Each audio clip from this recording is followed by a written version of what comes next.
Welcome to Narisiki, and today let's make oats spinach carrot soup for babies.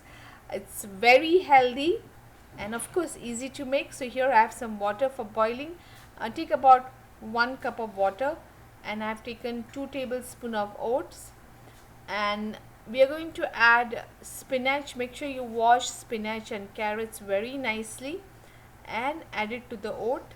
If you're using frozen spinach, then you can add it directly after doing whatever cleaning process is required. Now let it cook, and it will take about 7 to 8 minutes.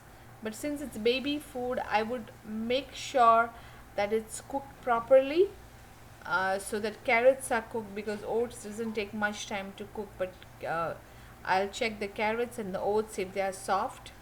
So the carrots are cooked properly.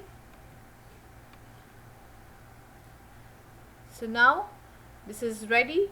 I'm going to put off the gas stove, let it cool down. This is a very good soup. Spinach has iron, and then oat, we are adding fiber, vitamin A. It's a healthy soup. So we're going to cool it down and then blend it. And you can add spices and salt as per your child's age. You can add black pepper to this if your child is big enough. So do try this. Let me know if you have any questions or comments. Please subscribe Narisaki for more videos.